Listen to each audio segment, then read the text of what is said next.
এইটাই মেছেদার ফেমাস কাপড়।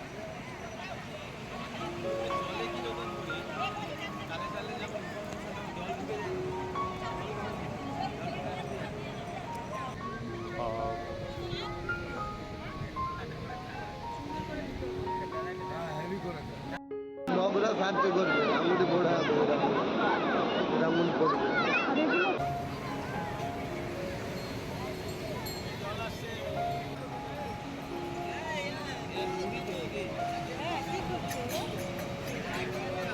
Good morning everyone, মিমির মিষ্টি আলাপের আরও একটি নতুন ব্লগে সবাইকে স্বাগত জানিয়ে শুরু করলাম আজকের ব্লগটি, সাথে তোমাদেরকে নিয়ে।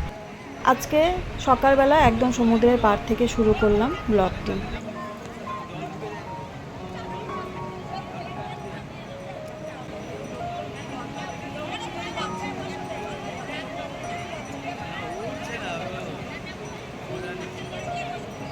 তো আজকে তো আমাদের কলকাতায় ব্যাক করে যাওয়ার দিন, তাই স্টেশনে যাওয়ার আগে সকাল সকাল রেডি হয়ে চলে এলাম সমুদ্রের পাড়ে একটু দর্শন করতে। আজকে সকালে সমুদ্রের পাড়ে কিন্তু মার আসার ভীষণ ইচ্ছা ছিল শুরু থেকেই, যবে থেকে এখানে এসেছে, যে যাওয়ার দিন একটুখানি সমুদ্রের জলে পা ভিজিয়ে তারপর ট্রেনে উঠব। কিন্তু মা আজকে আসতে পারেনি। সেই কারণটা তোমাদের সবাইকে শেয়ার করব, ভিডিওর সাথে থাকো। একটা অ্যাক্সিডেন্ট হয়ে গেছে, সেই অ্যাক্সিডেন্টের কিভাবে হলো, কেন হলো, কোথায় হলো, সবটাই তোমাদের সাথে শেয়ার করব ভিডিওর মাঝে।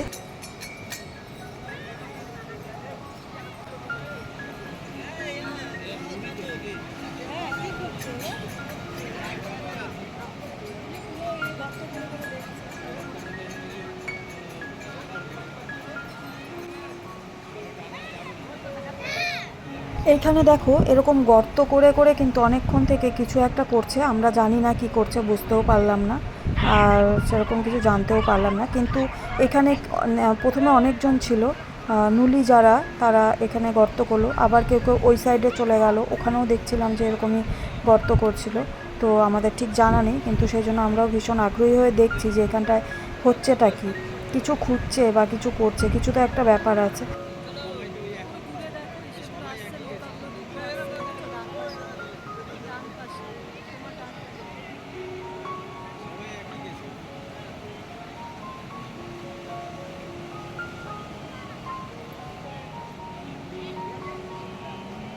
তো মা কিন্তু আজকে আমাদের তিনজনকে এখানে বলে পাঠালো যে না, তোমরা একটু যাও, গিয়ে দর্শন করো আর একটু সমুদ্রের জল পায়ে লাগিয়ে আসো, যার যার একটা মনের ইচ্ছে। তো যাই হোক, সেজন্য আমি, বাবা আর বিকি এলাম সমুদ্রের পাড়ে।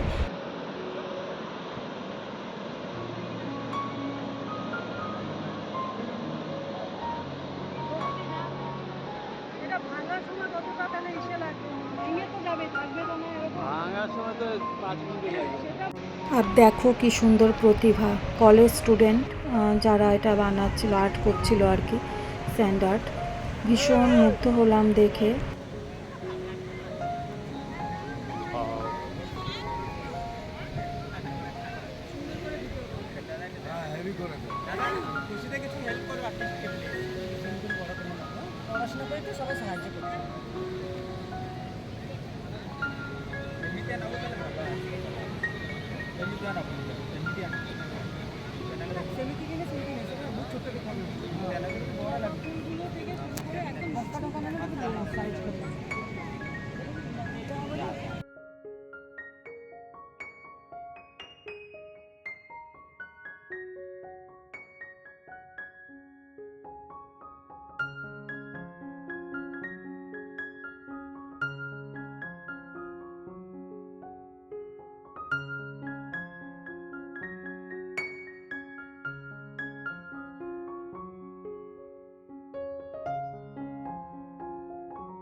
শঙ্খ কত শঙ্খ দেখো জলের মধ্যে ধোয়ার জন্য, এভাবে দেখো নেটের বস্তার মধ্যে ঢুকে জলের মধ্যে নামাচ্ছে। সমুদ্রে জলের কি আওয়াজ! নোংরা সারতে করবে, আঙুলি বোড়া এরকম করবে না, এটা জালের কাটবে, এটা 200 টাকা হবে, এগুলো হচ্ছে 10 টাকা। জাল দিয়ে কাটতে দিচ্ছে আমি। বাবা জানি।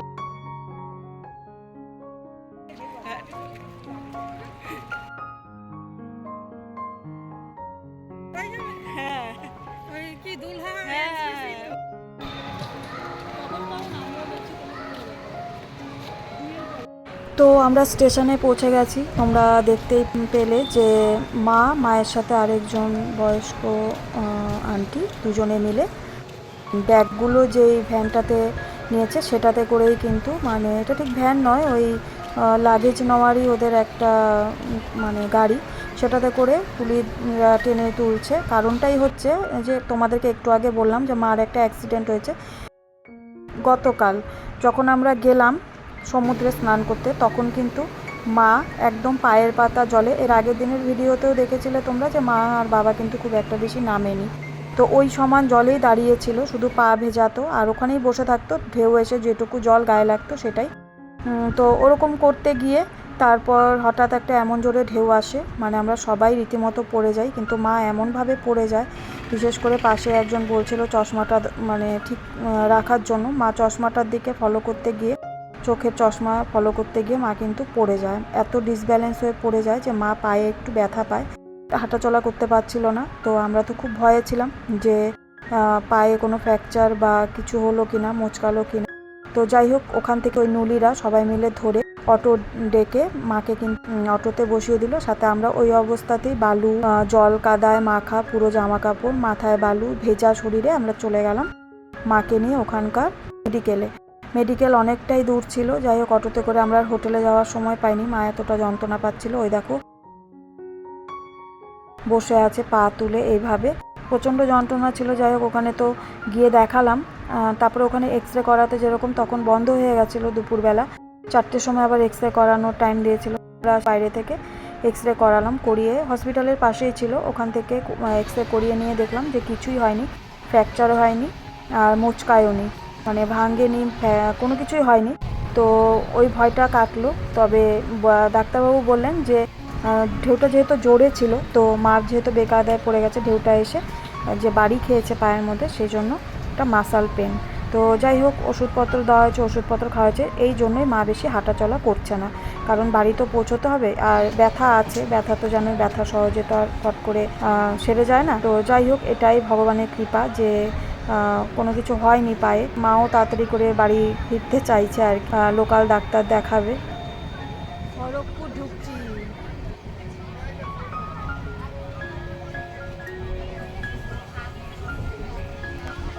খড়গপুর ঢুকতে এখন ট্রেন, বাহ সুন্দর, বেশ লাইট লাইট।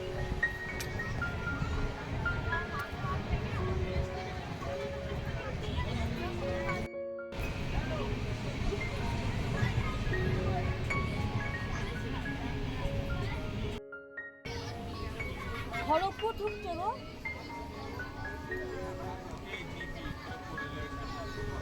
মায়ের অ্যাক্সিডেন্টের ব্যাপারটা তোমাদেরকে জানানোর ছিল, তাই সেটা তোমাদের সাথে শেয়ার করে দিলাম। তো এখন আর কোনো সেরকম চিন্তা নেই, সেরকম চিন্তা হলে তো আমাদের আজকে আসাটাও হতো না, ক্যান্সেল করতে হতো। তো ঠিক আছে, সব কিছু মিলিয়ে এখন ঠিকঠাক আছে। একটু বসতে একটু অসুবিধা হচ্ছে, কারণ যেহেতু এটা চেয়ার কার, তো সেজন্যই আর কি 3 জনের ওইভাবে করে বসতে হচ্ছে।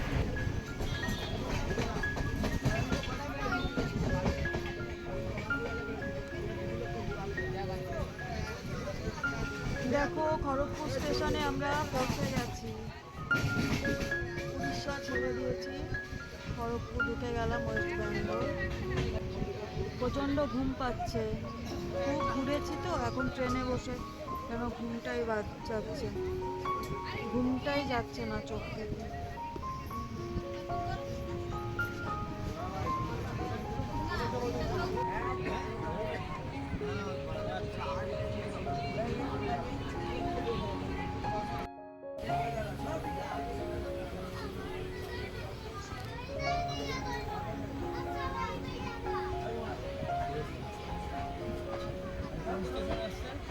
খড়গপুর, খড়গপুর আসছে।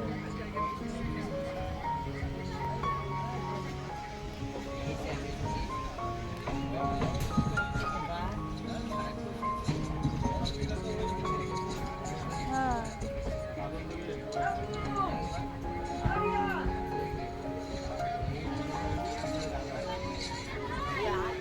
বাবা রেল লাইনে জামা কাপড় ফেলে দিয়েছে, ট্রেন গেলে উড়ে চলে যাবে না, থাকবে এগুলো। বাবা ভালো তো, বেশ। ট্রেন থেকে নোংরা টোংরা পড়লে ফেললে কেউ জামা কাপড় মধ্যে পড়বে। যাদের যেটা সুবিধা না, সুবিধে এরকমই দিতে, তাই দিয়ে রেখেছে।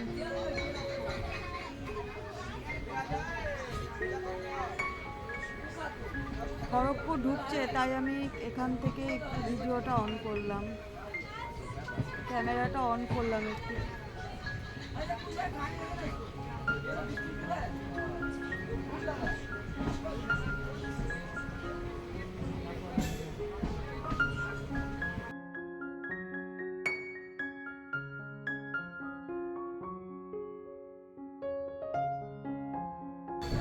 দীনদয়ালু, দীনদয়ালু দাঁড়িয়ে আছে দীনদয়ালু। এটা কি? এটা কোথায় গেল? এদিকে এসো, এদিকে চেপে এসো। তো দুপুরে আমরা লাঞ্চ করে নিয়েছি। আর লাঞ্চের সময় আর ভিডিও করিনি, একদম টায়ার্ড ছিলাম, ভালোও লাগছিল না, এত ঘোরা হয়েছে এখন ট্রেনের মধ্যে। শুধু মনে হচ্ছে যে একটু ঘুমোই, কিন্তু ঘুম তো হয়ই না। আর মার এখন ব্যথাটা একটু কমেছে বলছে, ওষুধ খাওয়ানো হয়েছে, যা যা ওষুধ দিয়েছে নিয়মিত এখন তো খাওয়ানো হোক, তো সেই অনুযায়ী খাওয়ানো হয়েছে। আর এখন দেখো খড়গপুর স্টেশন আর কি ঢুকছি। স্টেশনটা অনেকটাই বড়।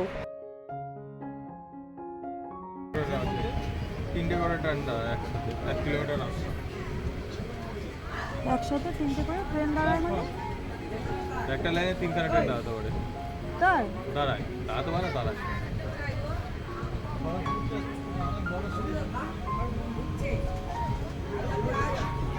এখানে একটা প্ল্যাটফর্ম থেকে একটা প্ল্যাটফর্ম শেষ করতে 1 কিলোমিটার উপর আসতে হবে।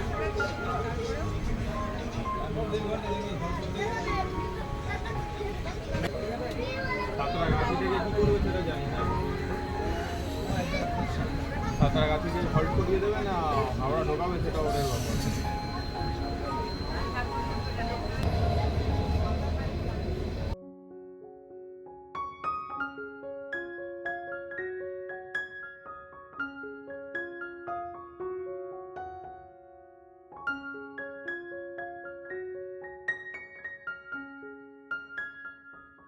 খুলে দেখ, আমাকেই দেখে ভাইরাল কাকুর স্টাইল ঘুগনি করবেন, করুন। জানেন না আপনার প্যাসেঞ্জারই ছেড়েছে,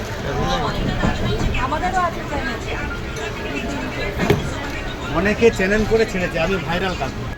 এইটাই মেচেদার ফেমাস কাকুর ঘুগনি। পুরী হাওড়া ধৌলির মেচেদার ফেমাস। এই ধৌলি ছাড়া আমাকে পাবে না। আমার ঘুগনি কথা বলে, একবার খান বারবার বুঝতে পারবেন। আরেকটা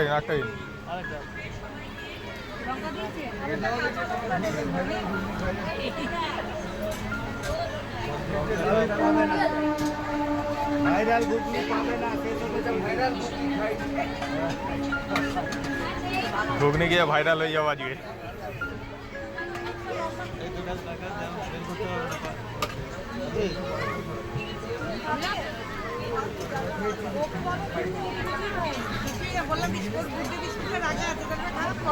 দাদা একটা ঘুগনি বানাও, তুই খাবো একটা, আর নিচে একটা আরেকটা বানাও।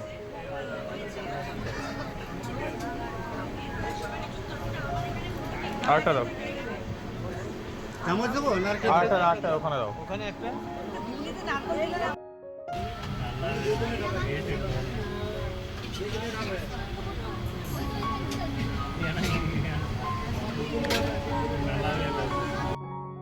জলাতে বসে।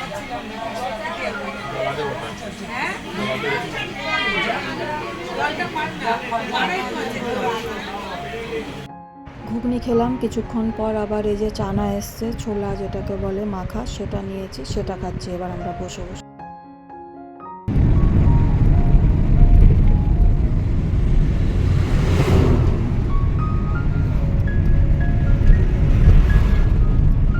হাওড়া ঢোকার আগে টিকিয়াপাড়াতে এসে গাড়িটা অনেকক্ষণ, ট্রেনটা লেট করিয়ে দিল।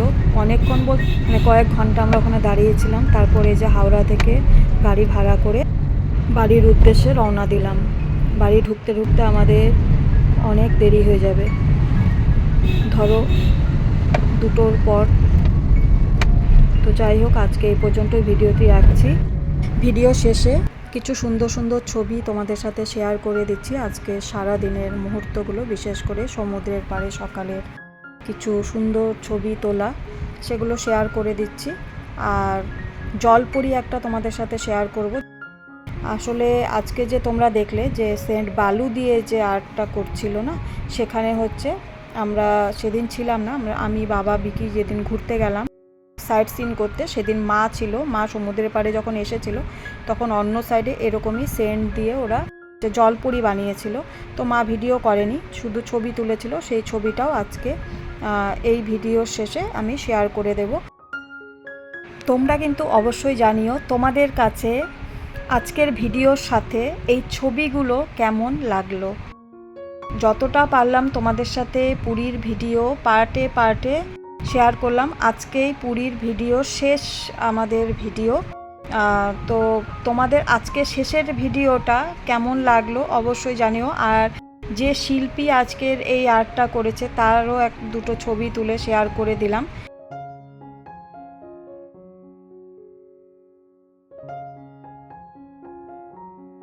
তো চলো এবার আজকের ব্লগ শেষ করার পালা। আজকের ভিডিওটা তোমাদের যদি কোনো অংশে ভালো লেগে থাকে, লাইক, কমেন্ট, শেয়ার আর সাথে সাবস্ক্রাইব করে পাশে থেকো। সবাই ভালো থেকো, সুস্থ থেকো, অবশ্যই সাবধানে থেকো। প্রত্যেকটি মুহূর্ত খুব আনন্দে উপভোগ করে কাটিও। আবারও তোমাদের সাথে দেখা হবে আরেকটি নতুন ব্লগের মাধ্যমে, আরেকটি নতুন ভিডিওর সাথে। আর আজকে ছবিগুলো কেমন লাগলো সেটাও কিন্তু অবশ্যই জানিও। সত্যি মন মুগ্ধ হয়ে গেছে আমাদের সামনে থেকে দেখে, আর ছবিতে দেখেও কিন্তু দারুণ লাগছে। আর এই দেখো জলপরীটা অসাধারণ বানিয়েছিল। কি বলো তোমরা, অসাধারণ হয়েছে কি না বলো? শুধু মনে হয় যে মন মুগ্ধ হয়ে শুধু দেখতেই থাকি। তো যাই হোক, কিছু আমাদের 3 জনেরও ছবি এখানে আমরা তুলেছিলাম, সেগুলো তোমাদের সাথে শেয়ার করে দিচ্ছি।